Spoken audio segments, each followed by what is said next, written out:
Well guys, here we are. Got a bit of a, I guess you could call this a yearly video. Well, a few weeks back we had ourselves the first snowfall of 2013, which basically dumped a bunch of snow around. Now, as you see here, the 2009 GMC Canyon hasn't moved out of the yard since then. And well, you see here the factory tires are getting fairly experienced. They're probably got a season or two left in them, but they're not much of winter tires to begin with. So of course I chose to drive the old Silverado over the Canyon until I can get the winter tires changed over. Well, today's the day that the tires are going to be changed over. But first we got to make sure the truck will start and give her a move before I can do that.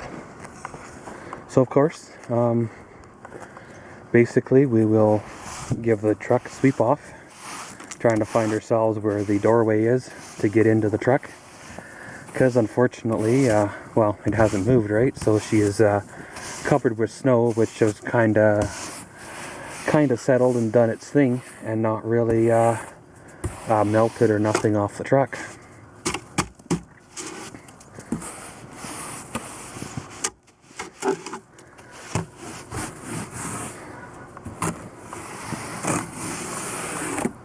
Okay, now we found the door, we can proceed to opening her up.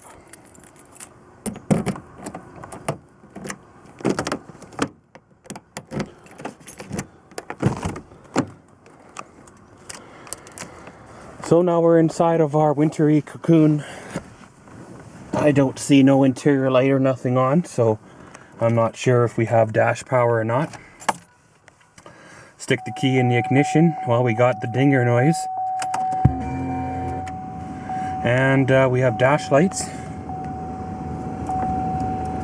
Basically 2009 GMC Canyon with 48,680 kilometers on it. And I guess you could say this is the first cold start of the winter of 2013.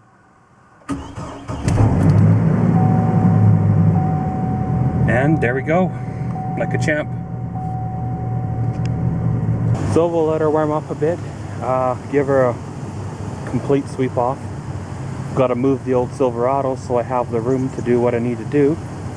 And then we can kind of get at her. Well guys, there we go. We got the truck all warmed up. We got the pretty much it moved over into the appropriate spot to start working. Left plenty of room around the back side and room around the front side to get at her. So basically now we can start rolling out our winter tires. Now of course, you know I said this every year, at least every time I do this video anyway, that there are certain situations where winter tires can be beneficial, can save you an accident, can save you getting into trouble. Of course, these are the winter tires here, and as you can tell by the tread, they have the what I call the serrated edge, the kind of the zigzag pattern in the lug themselves. That is what does the gripping kind of on the snow and ice, if you will.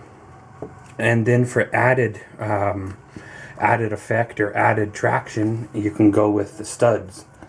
Now some towns the studs are not recommended because they're just not they're kind of against the bylaw in that town.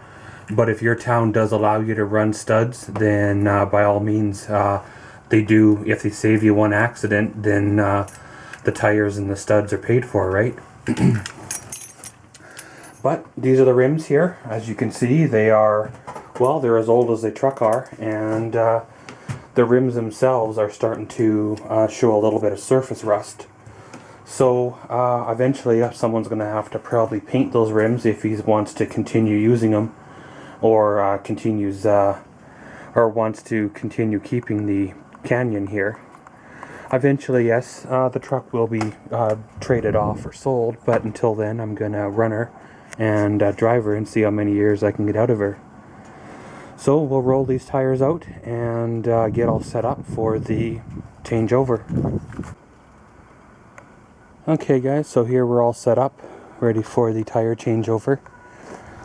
Now of course, what I'm about to say varies, depends on the type of tire you have and type of vehicle you have, how many miles or kilometers you drive in a winter season. Some tires, you stick them on one corner of your truck and you leave them there for the whole duration of, well, the life of the tire. Some tires are directional and only meant to turn a certain way, only meant to be in a certain position on the vehicle. Other tires, you can rotate them around and try to get even wear out of them by putting them from the right front to the left rear, and from the left front to the right rear, or right rear to the left front the next season. Now of course, these ones here are directional tires. So keeping in mind the directionality of the tires and the orientation on the truck the previous season, you basically reverse that, if you will, and you stick them on the opposite corner. And I've done this method myself for many seasons now, and it's done me quite well. Given the age of the tires, 5 years, right? They are wearing fairly decent. They are wearing a little bit, but that's expected after 5 years of driving. The last few years I've actually started putting the tires on a little bit later in the season, so they don't see the dry pavement until after it snows, right?